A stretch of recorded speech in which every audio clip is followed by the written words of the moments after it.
Welcome everybody to the Mind, Body, and Soul TV, coming to you live from our Denver, Colorado studios, the beautiful Rocky Mountains right behind me.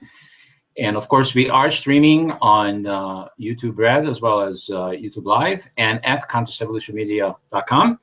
And our guest this evening is Reverend Rhonda Cheryl Lipstein, and she's joining us from that beautiful country on our north, Canada. And she's an author, intuitive mystic, holistic healer, and life coach, and many other things that we're going to be finding out about. Welcome to the show. Thank you Ronnie. so much. I am blessed to be here today. It's good to have you. Me too. I'm gonna probably bliss out because of who you Woohoo! are. So, Ronnie, before we get into the nitty gritty, if I took all these titles away, including Reverend and all the other ones I called, if I take them all out, like I make them disappear, they're gone. They no longer exist. And any other titles anybody has ever called you, what's left? Who is really Ronnie Cheryl Lipstein? Oh, but that is a title, isn't it? Yes, it is, but that's gone too. Okay. Well, if that's gone too, then who am I that is anything different than anyone or anything else? The nothingness and the everythingness of life and existence.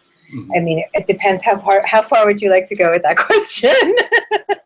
As far as you like. Well, I mean, ultimately, if asking a question and removing all labels, then energy would be the response, and I would be the same as we all are on that quintessential level of existence, as literally not just anyone, but everything else as well. So, yeah, very good. Just flowing, you know. So because you gave a great answer, I'm going to ask you the questions that I asked 12 years ago when I started the show. Oh, wow. This network, and I stopped asking it because people couldn't answer. Okay. But I know intuitively that you know the answers. Okay. So, who are you? Which you already answered. What do you want? How you gonna get what you want? And why are you breathing? And this is who am I, from the position of who am I labeled. You already answered that question. As energy. Yeah, we already know who you are. So what do I want as energy? What do you want here? Yeah. As energy. Or consciousness in that, because I don't know that energy necessarily has a desire or not a desire. It simply exists. As consciousness, I would say that the experience of coming down to the Earth School is one to allow for the density that occurs that creates a slowness in one's experience, so that I can actually experience myself.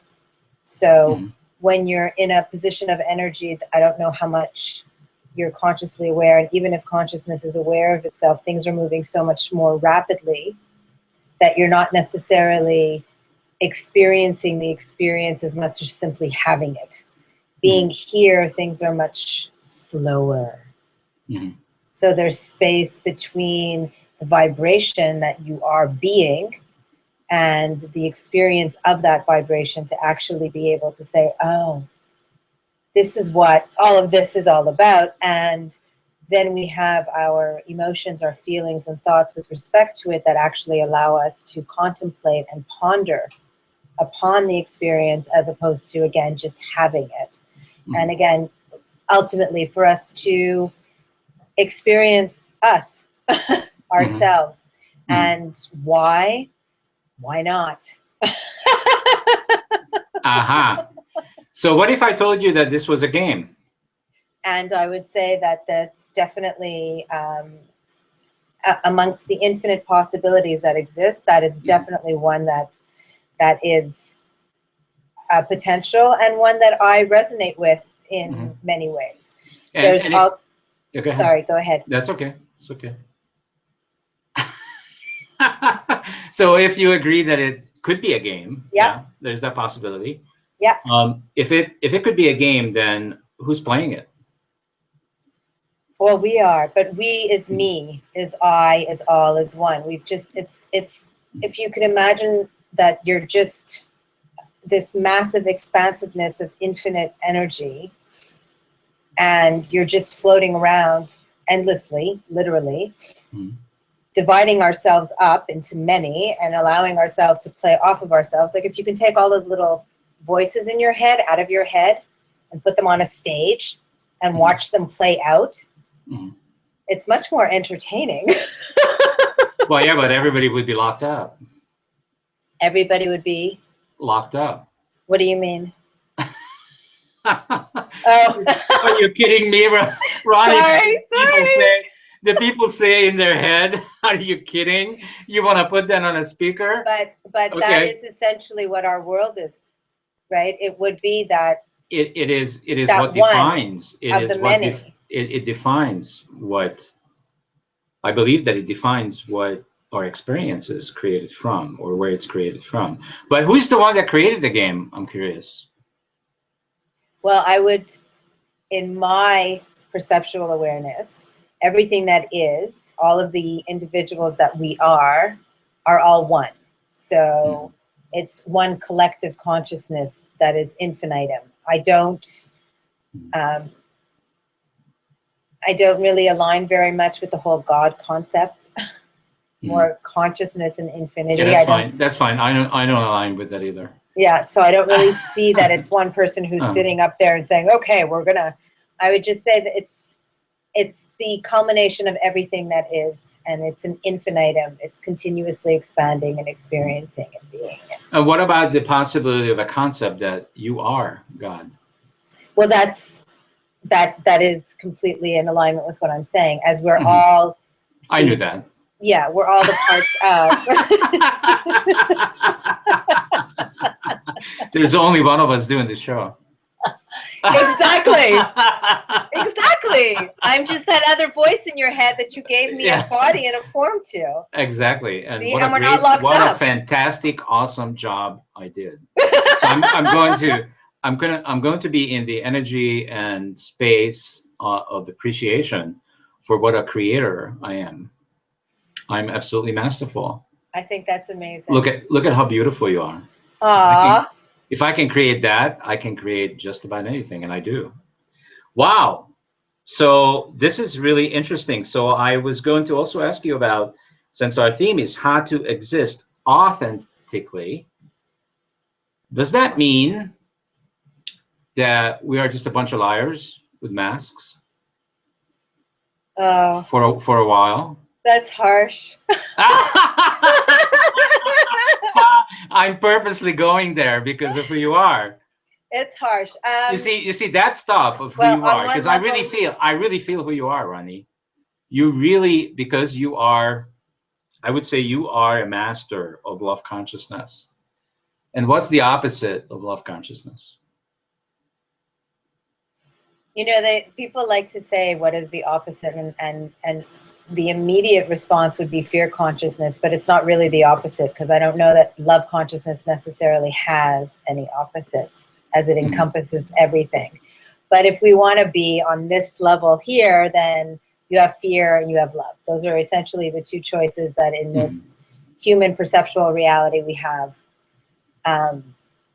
the choices of making. So if you don't choose love, you're choosing fear, basically. Yeah, and isn't that what gets us into all kinds of trouble? Because people haven't figured it out yet that this whole game, this what an incredible design, though. Wow. Right? This game design is grounded in duality, and people haven't figured it out. They figured out that it is duality, but they haven't figured out because people keep choosing. Right. One or the other, and as soon as we choose, right, we're already in trouble. Yeah. Well, and again, it's also there's been a mass conditioning that's been going on for thousands of years. I would love to be able to only say hundreds. I would love to be able to give the example of Aldous Huxley doing that interview back in the 60s, I think, talking about the propaganda machine and his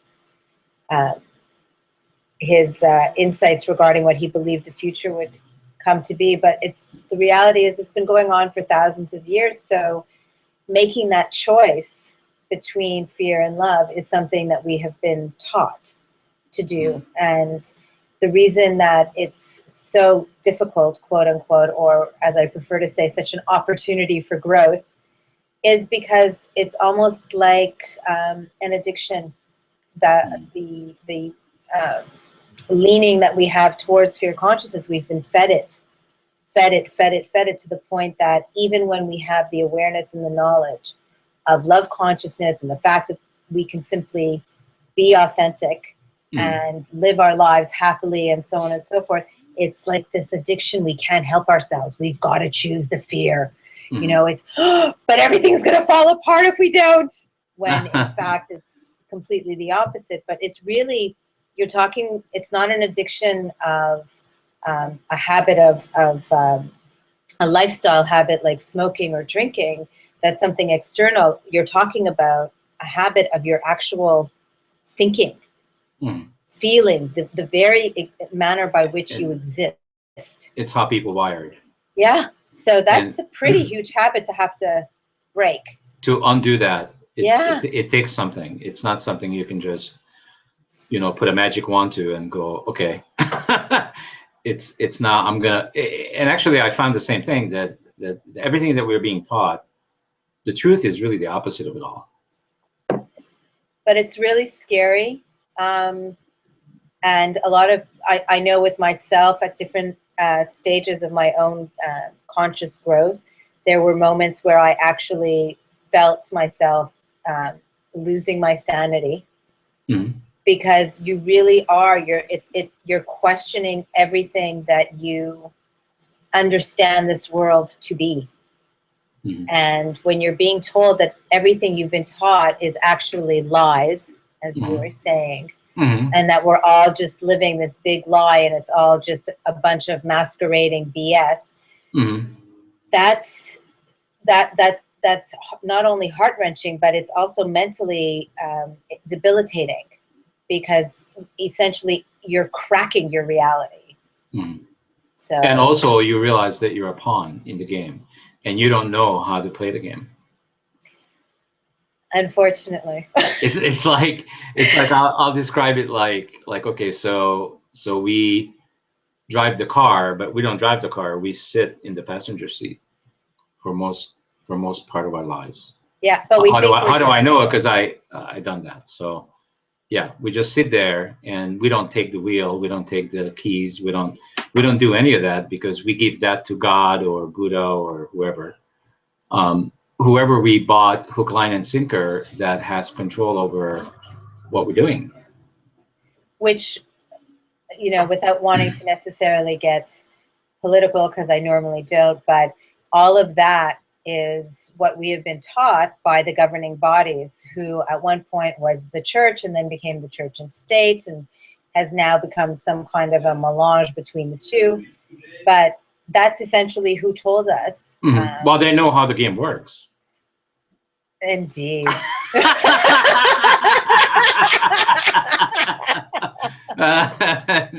Oh wow. This is so refreshing that I can have this conversation with you. I've kind of in a place with Conscious Evolution Media after 12 years that I just recently, just a few weeks ago, moved into what I call phase 2 of Conscious Evolution Media, which is really about talking about and getting engaged with people like you and many others, and figuring out how to really play the game, like how the rules work. Yep. And and what impact can we have on only ourselves, of course, we have no control over anybody else, but on ourselves, to unplug from what I've called phase 1, which has been most of my life, of course, just wandering aimlessly, looking for where everybody's looking, which is outside of myself.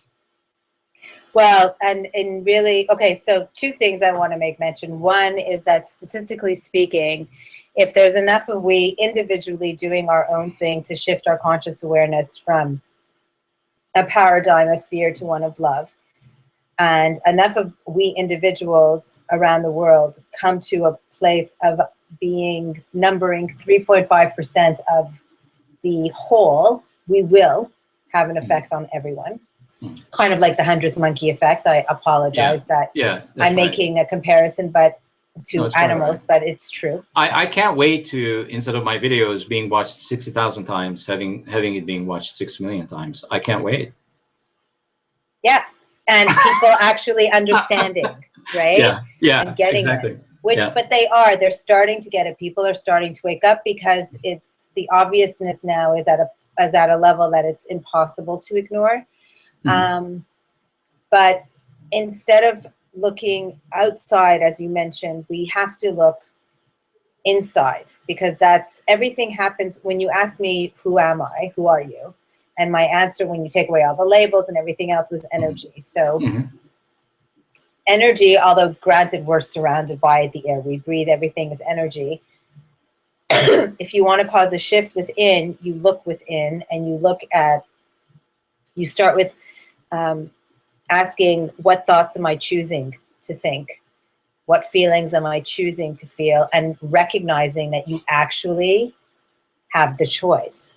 That just because you have a thought that comes through, for example, doesn't mean you have to own it as your own. You don't have to have a thought and go, oh, gosh darn it, it's raining and horrible outside. You can have this thought that comes through you saying, it's raining and horrible outside, and you can look outside and go, it's raining, but it's so beautiful. Wow. You don't have to own a thought just because it comes through your mind, just because it's said in your voice. You can actually choose to experience the thought, listen to it, and choose, yes, I like that one, or no, you can go. I'm not associating with that. I think I call that interacting with the game. So this game is interactive. and we do get points for playing the game correctly. Let's rack them up. Instead of actually saying points, I would rather say we get more energy. Yeah. And more consciousness and expansion. Absolutely. By playing the game correctly. So I'm very excited that the network is in phase 2, because to be honest with you, I was starting to get really bored with phase 1. And as soon as I got really bored with it, I didn't know what to do with the network after 12 years. It's like, oh my God, I cannot do another show again and talk about all the same stuff all over again, because I'm tired of it. Yeah. And then all of a sudden, as soon as I said that, all this new stuff started to open up. Like all these new doors begin to open. Like, well, what about phase 2? And what about phase 3? And what about phase 4? There's all this potential for us to expand. And so I'm using the network for a very selfish reason, which is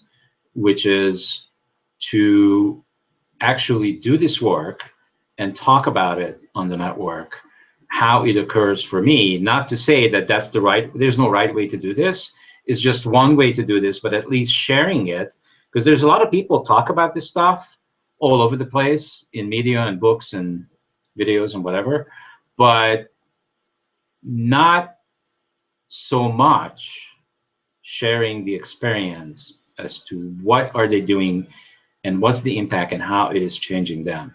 Oh, absolutely. Well, that's my book, The Gardens of Life, Your Journey to Radiate Soul Light, it's a compilation of essays in which I am sharing various experiences that I've personally had, and the choices that I've had in those experiences where fear consciousness has arisen and I'm freaking out over something, and the process that I went through in order to make the conscious choice to go with love. And I find what you're doing, which is the same thing that I did in my book, I find that way offers an immediacy of identification that's given to people who are listening or reading, watching, that they can associate in their own lives with greater ease. You're being transparent and as a result vulnerable, and as the show is about, authentic.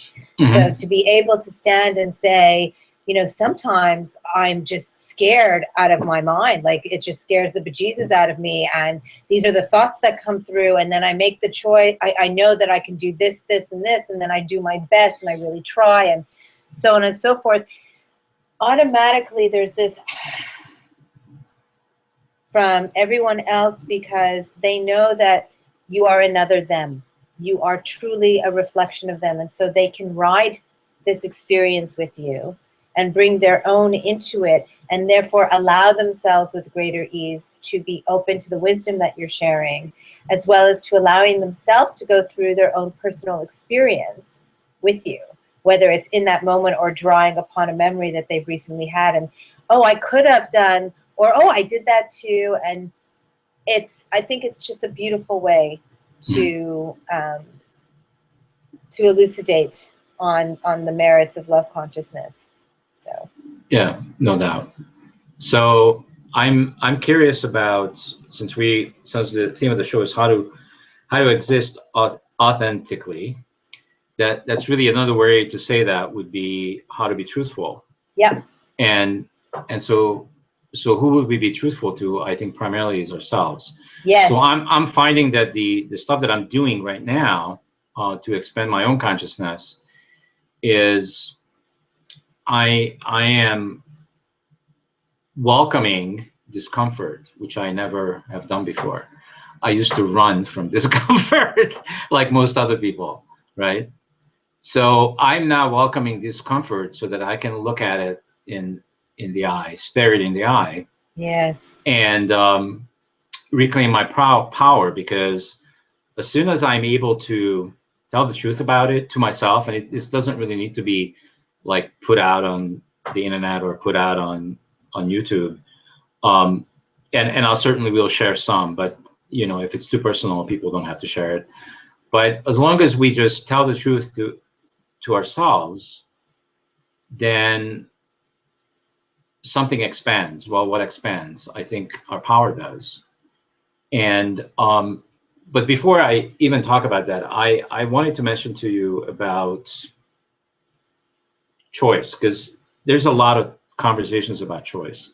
So do you really think that when people in phase one, which is basically people are not aware what's going on, they don't understand who's the voice in their head, they don't really know that this is a game, they don't really know that there are rules, they don't know any of this stuff, they're just doing everything every day, and it's kind of a repeat until usually something really drastic happens. Either something major happens in their life, they lose somebody they love, they go through a divorce, a 2x4, some 2x4 occurs, and then people have an opportunity to wake up and say, momentarily. Yeah, momentarily, and they can, I mean, they can choose to actually witness themselves and dig in a little bit and start going inside versus looking for any solutions outside. And what I'm finding really interesting is I kind of got this really clearly a while back, which is when and the reason why I'm saying this is because I have 6 grandkids. Wow. And I experienced their birth. And I was witness to, including my own kids, that I was witness to what consciousness looks like and feels like, where we haven't changed it yet. I know, isn't that magical? Oh, it's absolutely magical. Oh my God. It is, and you talk about love consciousness, that's it. That is right there. Like it's staring you in the face. It's staring you in the face. Yes. Yeah. Yes. And then I'm going like, okay, so then we grow up and all that stuff that we go through, then you go, okay, so because I asked the question before, I think, that who's running this game? Well, I think what happens, and this is again just my thing, it's my truth currently, and I can change that if I want to, whenever I want to. It's a disclaimer. Part of the game. It's a disclaimer. Yes. So what I think is happening is when that beautiful thing comes out, the beautiful baby, and then we do all that stuff to it. There's the purity at first, the real purity of love, like all that little thing is just love itself. We haven't ruined it yet. But then, but then I'm going, okay, so then we do all the rest of the stuff here, and then we do something called, we want to be independent, right? So we depend on our moms and our dads for a while, and then all of a sudden when we get into preteen, teenager, because I have plenty of those grandkids as well, then we somehow decide that we're separate from this love energy.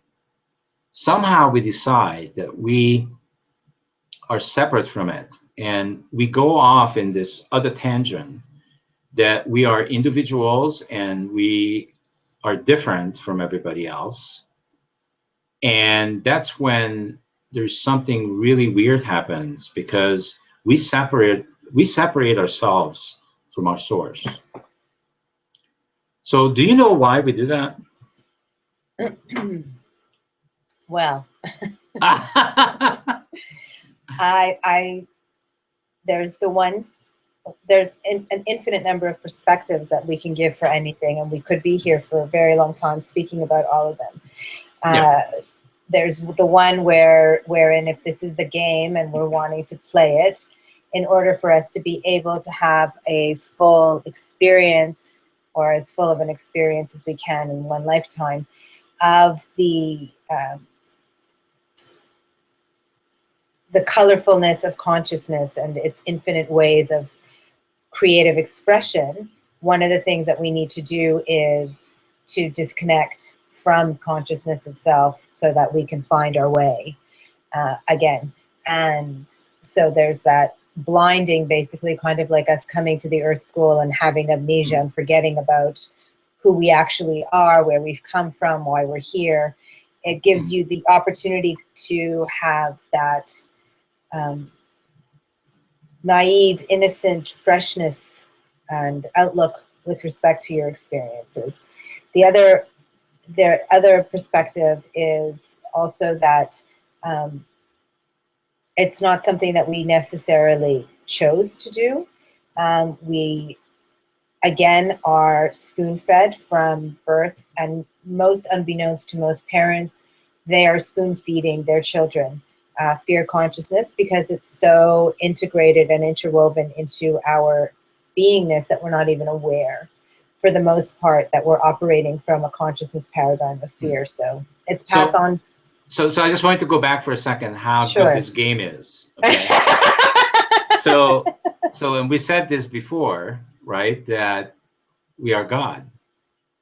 So if we are God, why would we create this game the way it's created, where this person, like you and me, just talk about us right now, we bought this whole thing, hook, line, and sinker, that we are limited beings, and I don't know for how long did you buy that, because obviously you're no longer buying that, but I bought it for quite a while. So that's how I'm just trying to put a light on. That's how good the game is, that we are God. We are the creator of our experiences, including this one, the limited one. Would you agree? I would. That's how good the game is, that we sell. And who is this? And I'm referring to the I, of course, the one that's on the dollar bill.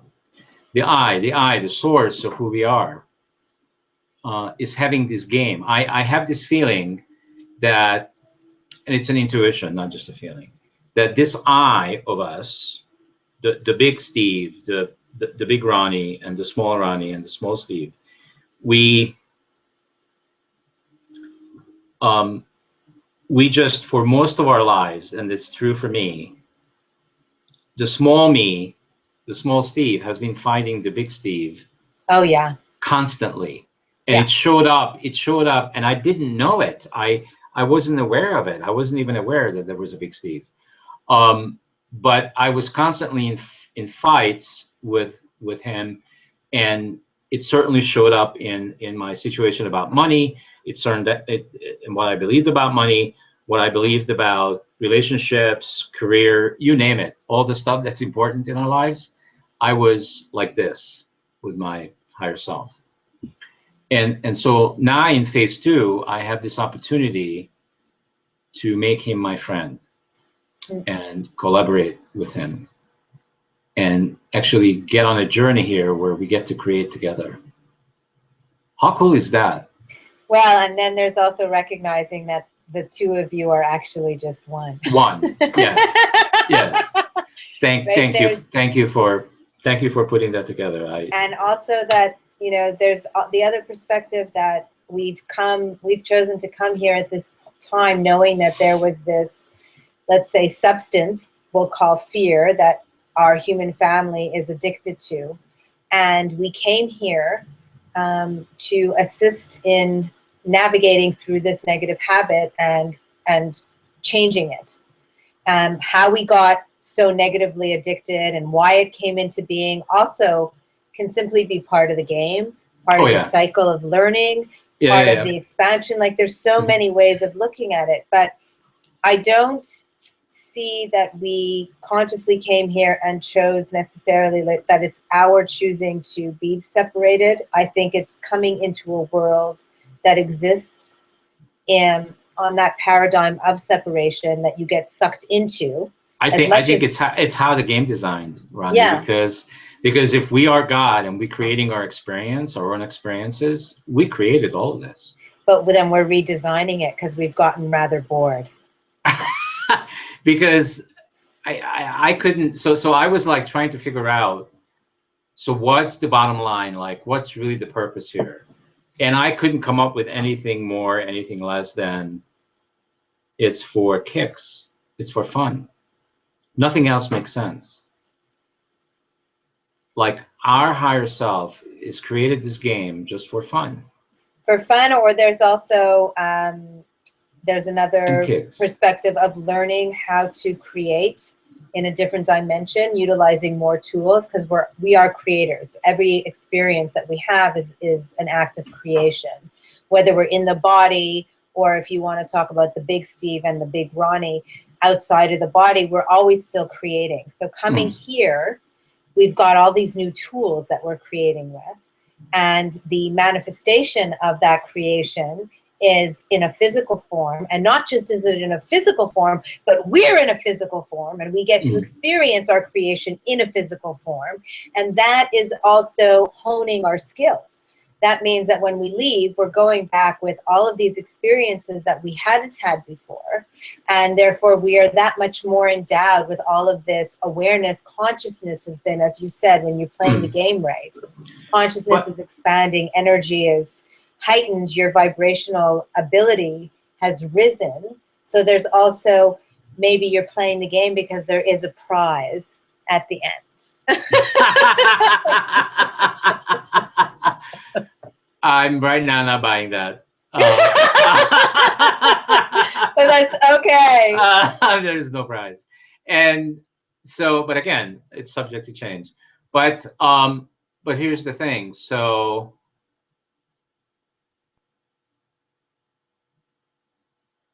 I think the way I'm putting this together for me is that in phase one, we're not really in charge. It's our big I that's in charge, and he's running the show, or she's running the show. You're just a pawn. And until we're really open and understand this relationship and willing to do the work that it takes, and what I mean by the work is to reclaim our power. All this stuff that we gave away, to all the loops that we created and all the stuff that we created that keeps us repeating everything every day. And it's like there's nothing, and this is in the matrix, you know. Take the blue pill and tomorrow everything will be fine. You wake up just like you did today. The same thing. And we'll be all the same thing. You still get to have your steak and all that, and everything will be lovely. or take the red pill, and I'll show you how deep this rabbit hole goes. And for me, that's really phase two, is to finding out what is this rabbit hole about, and how do I get to a place where I get to consciously create. Does that ring the bell or make sense? Well, we're always creating. So consciously creating is just actually becoming conscious. And becoming conscious, the word conscious is, you know, when my son was younger and I was trying to assist him to understand concepts like this one, I had to figure out different words. So what is being conscious? It means that you're paying attention. It means that you're being aware. It means that you are actually focusing on what is happening in your now as you're experiencing it. That's being conscious. So if you want to consciously create, pay attention to the choices that you're making regarding how you perceive, receive, and respond to life and the situations that are occurring around you in any given now. How am I perceiving this? How am I choosing to define it, to understand it? Am I conscious? Am I aware of the choices that I'm making? And before I respond, am I consciously choosing the response? Have I thought about it? Is it one that I am resonating with, or am I just reacting on impulse? So consciously creating, take a moment. You're the objective observer as well as the active participant. So for me, that could be a little bit dangerous because what we haven't talked about yet is the story.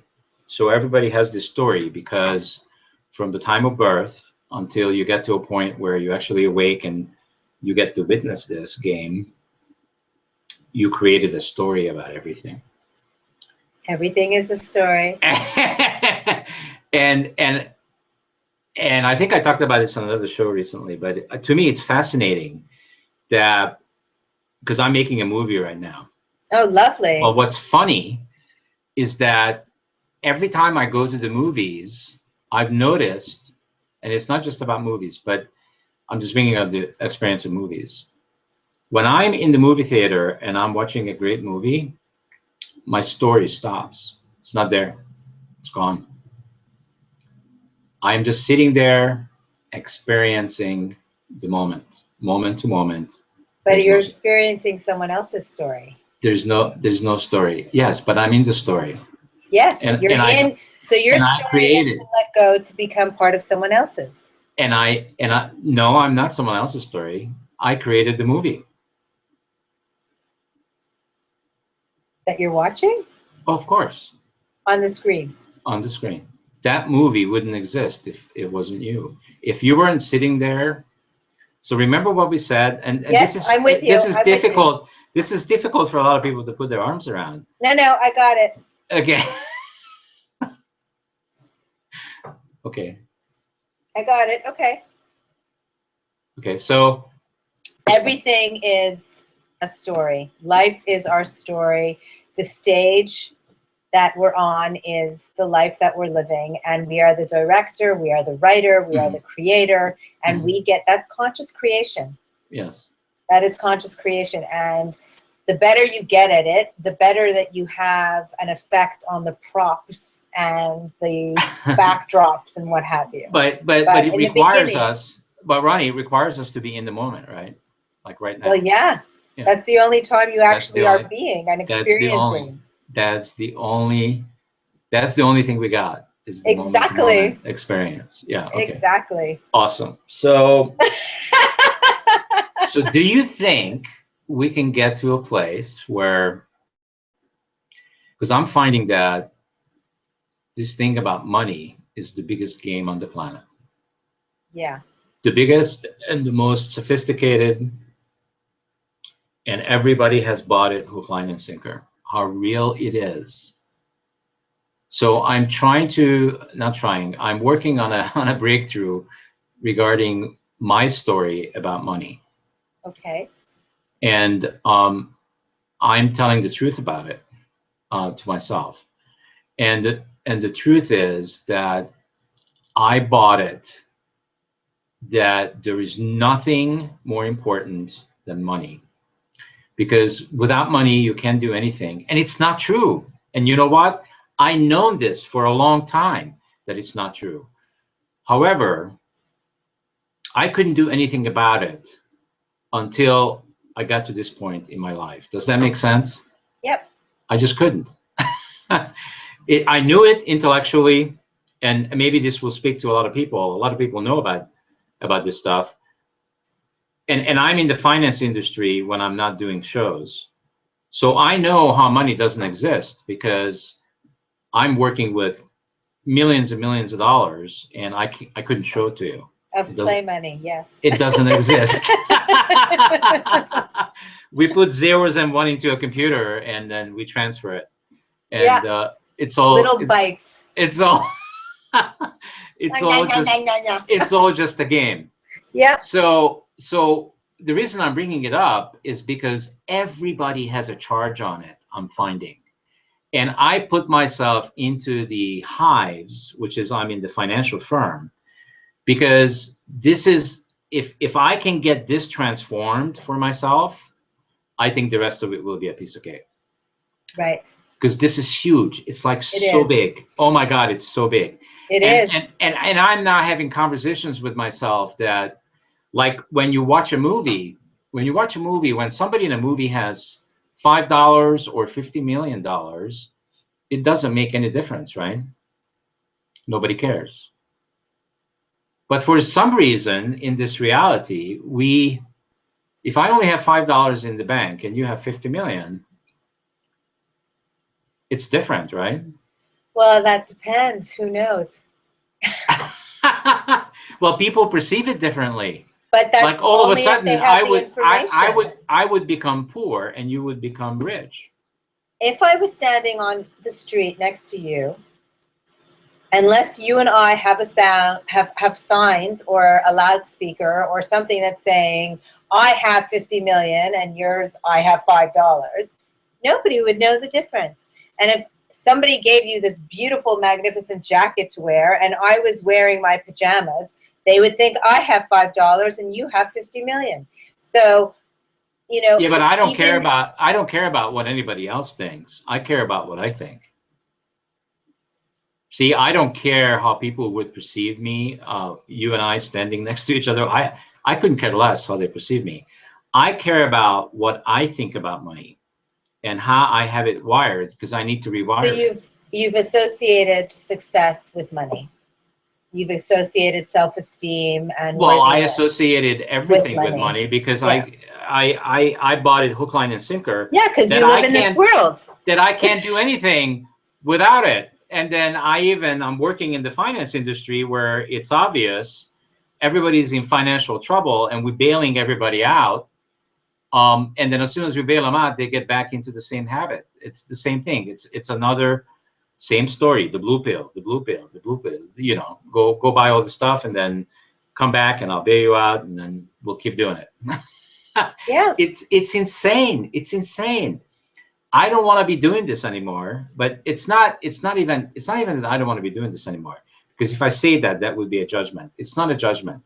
It's I am attempting to get to a place in this reality of mine where money is no longer important. Right. Well, and as with everything, there's a divine, delicate balance. As long as we're living in the world that we're living in, that is operating on an economic construct, unless you have others who have the finances. But who's creating that, Ronnie? We all are. So we all have the choice to stop it. We all have the choice to stop buying into and playing the game.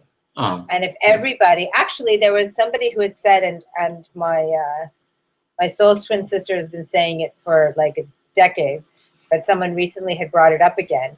If we got enough of us to just stop working for one day, I think the 3.5%, so maybe 200 million people around the world, took one day and did not work, we would break the economic system. Break it in one day. And this is going to be in my movie, actually. I'm going to create, a part of the movie will be to look at the world and I take all the money away.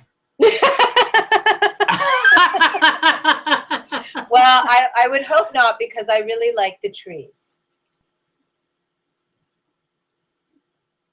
after all, the money that we're all using usually is from trees, right? Or the gold from the ground. Well, the trees are not going away, only the money. Yes. So money, credit cards, all that stuff that we decided that was almighty and powerful. It's all gone. You would love Jacques Fresco. Have you heard of Jacques Fresco, Future by Design? No. The Venus Project? Okay, you should definitely 100,000% Jacques, C-Q-U-E-S, Fresco, F-R-E-S-C-O, the Venus Project and or Future by Design. So he, again, also like Aldous Huxley was back in the 40s, 50s, and 60s when he was, at his prime, and he came up with an alternative to the money-based society globally that we've been living under, and he calls it resource-based living. Yeah, but you see, that's not my purpose of this scene in the movie. My purpose is to show that, oh, no, not for the movie. This is for you. Yeah, I know, but everything, yeah, I know. But the purpose of me showing this, I'm not trying to figure out how we live without money. That's not the point in this scene in the movie. The point is that nothing would stop if we took money away. It's just to show that we have given it way too much power. And hence the resource-based living. You do what it is that you love to do. Everybody does what they love to do. And everybody gives it away, which means that everybody has whatever they need. And everybody is doing what they love. And everybody is taken care of and provided for by one another without money. It's an amazing thing. It's an amazing concept, yes. Well, you are so fascinating, Sarani. I could be talking to you for hours here, but you're very fascinating. Thank you so much. I'd like you to talk a little bit about how people can get to know you more. Talk about your website. Maybe mention some of your books. What's coming up? Anything that you're doing in terms of like speaking engagements or whatever. Where people can engage with you. Absolutely. So if you go to my website, it's RhondaCherylLipstein.com, and I can spell that RhondaCherylLipstein.com. So that's my website. You can find, I have 3 books currently that are out in public and available. The Gardens of Life, Your Journey to Radiate Soul Light, and you can find that on Amazon and a bunch of other online retailers. And then there's her 2 guidebooks, which you can find on Kobo. But if you go to the RhondaCherylLipstein.com site, they're right there.